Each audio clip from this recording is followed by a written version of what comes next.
big amount of contact with young people over the course of time for a whole host of reasons, both academic and the school settings, and resources even on the police side. These programs get chipped away at and ultimately lose some of their effectiveness. What we've really been focusing now is really trying to maintain connections, and by doing things like we've done these large-scale community events in Maplewood. We call them WOW events.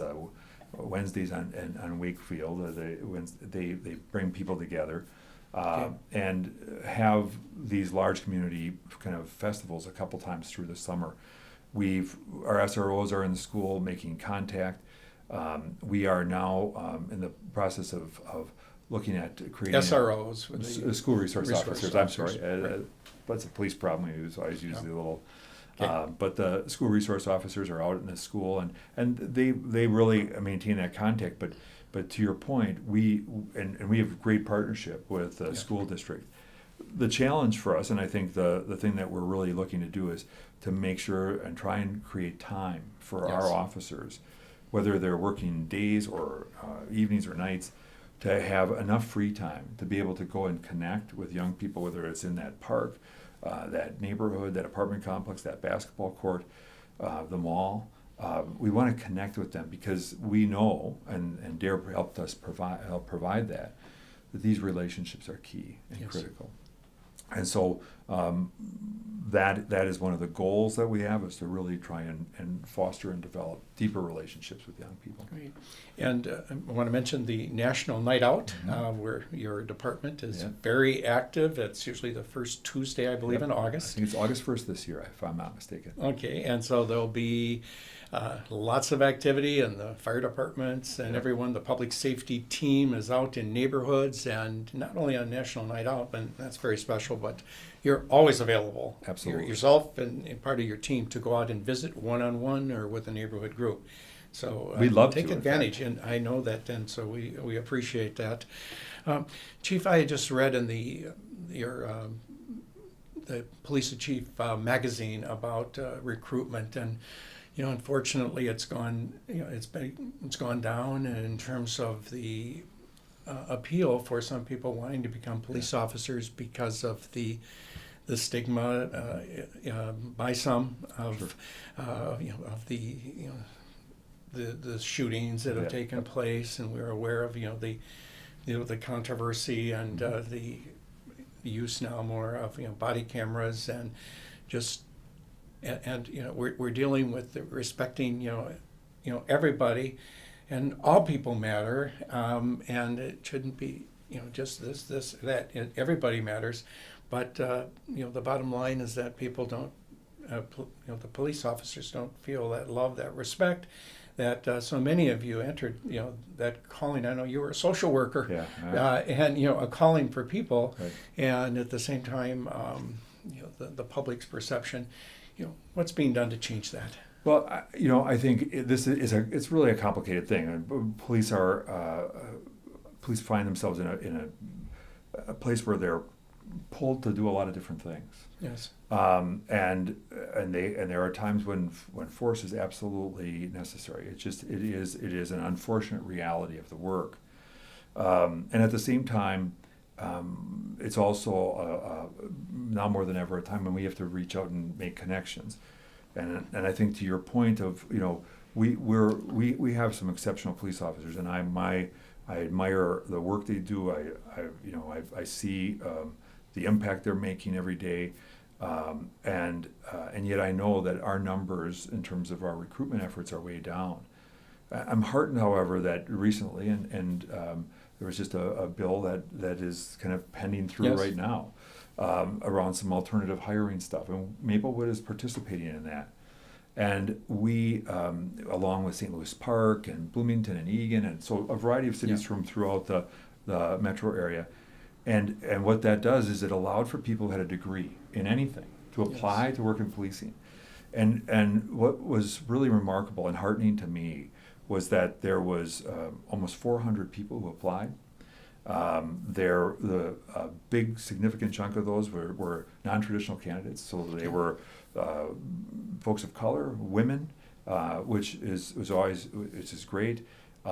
We all those people were interviewed. Ultimately, Maplewood is in the finalization process, and we expect to be hiring 2 candidates out of that pool.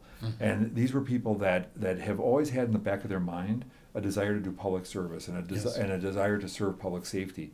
But because of their life circumstances, it was this type of opportunity, the ability to use their prior experience, their education, and now get all of the skills necessary to become licensed as a peace officer in Minnesota, and then ultimately to serve our community.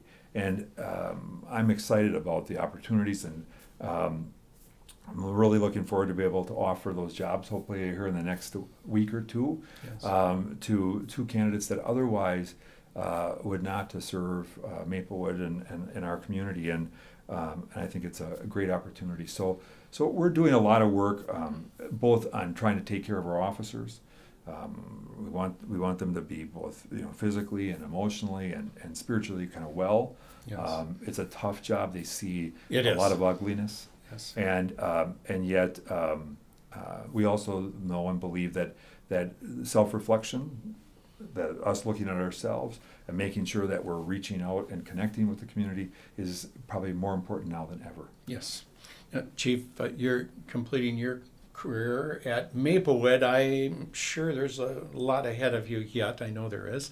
But I want to thank you for that. And also, for our viewers, just a quick background on you. Where'd you grow up, and a little about family and that type thing. So I grew up in Wisconsin. I came here to go to college at St. Thomas. Where in Wisconsin? Near Green Bay. Okay. Just south of. Just You're south a of Green Viking Bay. fan. Well, I converted. I've been here for almost 35 years Okay. now. So You're good. Okay. I converted. And then came here St. with Thomas? St. Thomas, yeah, and then ended up staying, of course, and You trained as a social worker? social worker. Okay. Ended up more working on the corrections, social service, mental health side. Yes. And then at one point in time, while I was working in probation, juvenile probation in Carver County, Yes. there was an opportunity to go and become a deputy sheriff, and I did. And I Okay. took that opportunity. It's now some 25 years ago. It's been an incredible run, and Yes. I'm so profoundly honored to have had the opportunity at Maplewood and everywhere I've been to be able to do this work, to wear a community's uniform and their badge for whatever period of time I have. It's an incredible honor, and I appreciate being able to do it. Family? Yeah, I have my wife and 4 kids. My last one's going to graduate from high school, and Congratulations. Yeah, it's a big thing, big change. So, Okay. and I'm looking forward to doing something new next, and I don't know what that will be yet, but I'm confident it'll be something with a public mission, and because I really believe this is incredibly important work, and so I look forward to the next chapter. Well, thank you. And I wanted to note one of the sad parts of during the past several years was the passing of Officer Bergeron, and we had just noted that Maplewood police officer who was shot in the line of duty, murdered. And I know you've got a bulletproof vest on right here. I know you've been paged a few times during this discussion, and I just want to again thank your 100 people that are part of that team, as well as everyone else in law enforcement, and trying to make it a safe place, and your responsiveness to being open for people, and for always being accessible too when I've been here. So okay, well, thank you. And I would just say, as I leave, I can't tell you how much how nice it's been for me to be able to call you and your colleagues and the legislature and say, these are some of the issues we're dealing with, and to work with you to find solutions for some of those things. And I can't thank you enough for that. Thank you, Chief Schnell, and job well done, and be careful. Yeah, thank you. Okay. Thank you, viewers, and again, thanks to Chief Schnell. And if there should be any questions you have for me, give me a call. My cell is 651-770-0283. Thanks.